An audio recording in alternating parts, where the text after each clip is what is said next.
Now you're driving down the highway and you see an RV park and it is full, and you're like, I wonder what that thing is worth. It's not just about the pad count or the pretty location. You've got to dig into the real numbers: income, occupancy rate, and cap rates. But because this is Texas, you have to factor in the Texas quirks. If you're looking to buy, sell, or just interested in RV park investing, in this video, I'm going to break down exactly how to value an RV park in Texas. And at the end of this video, I'm going to let you in on the most common mistakes buyers make when buying an RV park. Now, there's a few different ways to value an RV, but one is the income approach. It's very basic and straightforward, and it's the gold standard for valuing an RV park. And here's how it works. So you're going to take the park's net operating income, which is all the revenue, the gross revenue, and subtract that by the operating. Then you're going to divide the cap rate that matches your market. So for example, if the NOI is $100,000 and you're using a 10% cap rate, the park is worth $1 million. And just real quick, a cap rate is the percentage you're going to get in return to the sales price. So if the sales price is $1 million, you want a 10% return, you're going to get $100,000 per year towards paying down that $1 million, right? And this is why the cap rates matter. In Texas, cap rates range anywhere from 8 to 12%, and sometimes 14 if you can get the right RV park in the right area, and obviously the location, the condition of the RV park, and also the risk. Now, a tourist hotspot in South Texas, right on the beach, it might be an 8% cap rate, but then again, there's a lot of RV parks on South Texas on the beach, so it may be a 12% cap rate.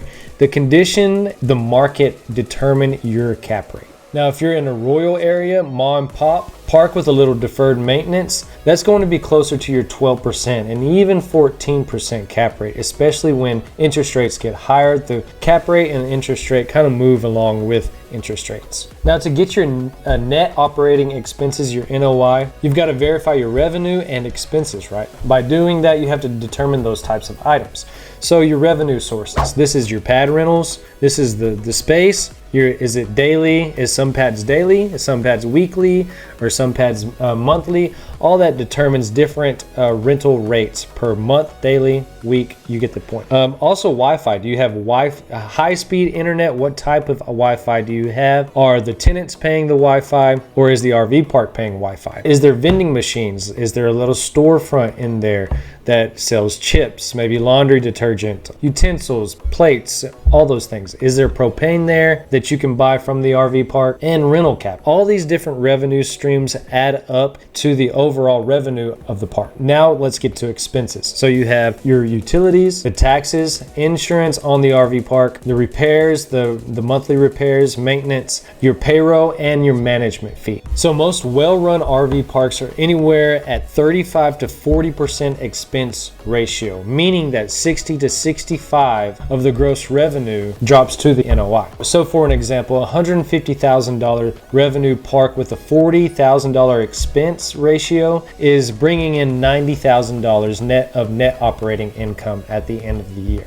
And that's where your valuation anchor will be. And always verify the NOI with bank statements, your tax returns, utility bills. And one thing that will tell you a lot about the RV park is if you ask for a T12.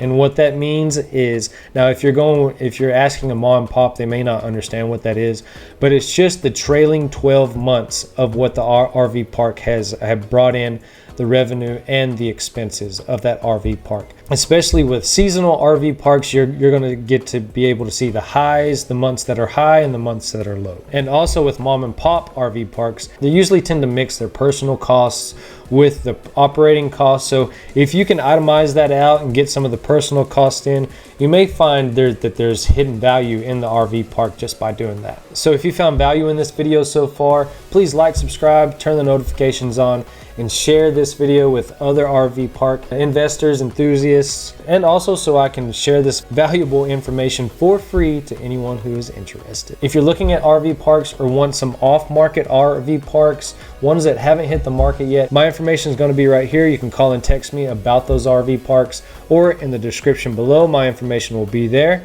And if you have any questions just in general, drop a comment below and I'll answer them personally. Now let's move on. I'm going to kind of go over cap rates and the market forces. So the cap rate is going to tell you how much risk and return the market expects. So a high-end resort RV parks, the ones with slides, pools, workout gyms, right on I-35 or whatever highway it is, those are going to be your lower cap rates, right? You're going to get in the 7.5 to 8% cap rate. This is really going to determine what your interest rate is with the lender that you're going to use. So if you're getting an 8% interest rate, you can't necessarily buy an RV park with an 8% cap because you're not going to make anything there. Honestly, you'll probably lose 1% just because of the difference in cost and things of the interest rate. If it is 8% on your loan, then you're probably looking for an RV park that's a 10% cap because you're going to lose 1% in the middle of there. Now your average RV parks, I just go with the basic 10% cap. It's easy math. There's some easy valuations that you can take away or put into an average RV park, but I would say anywhere from 10 to 12% cap rate on those RV parks.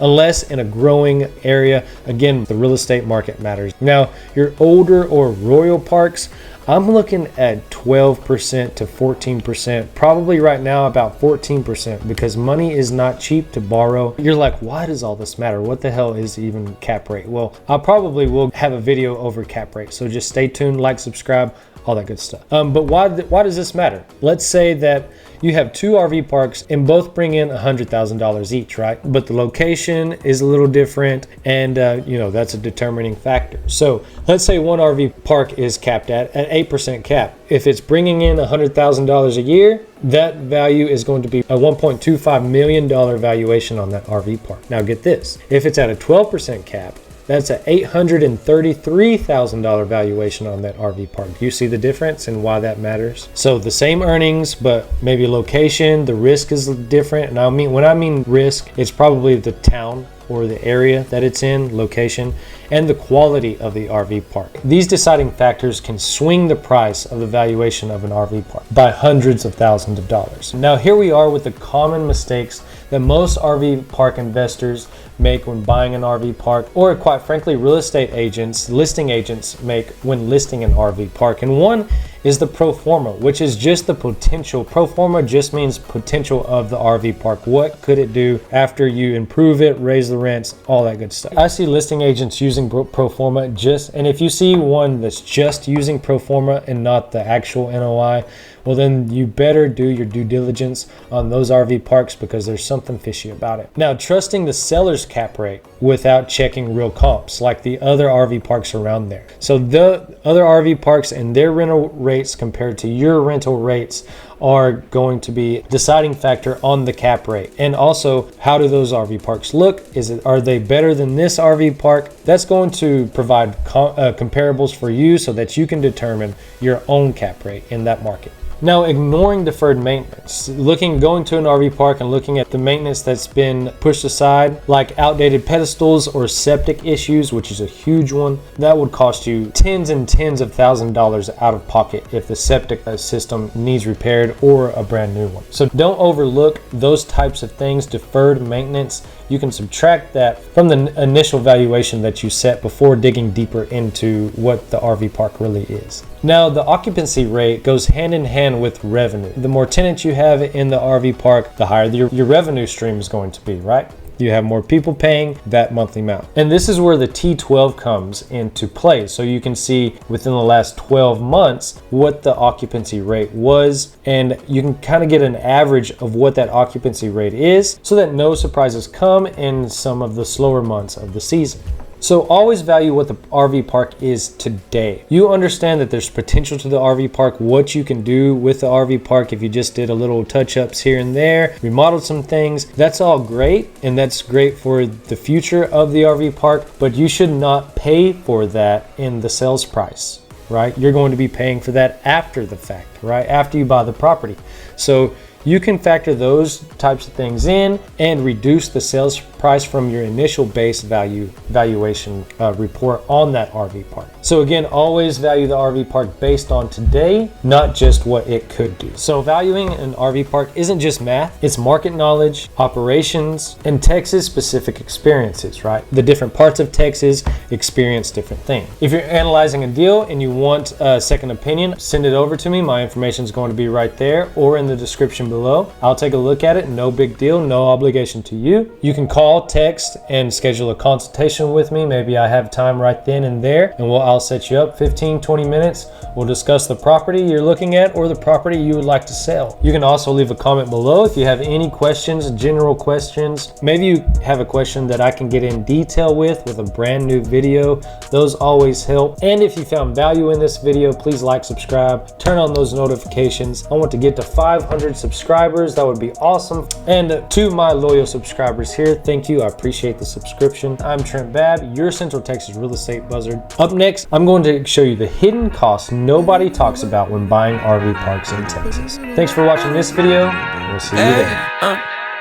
To whoever may need this nugget of encouragement, things will be alright, so quit your worry.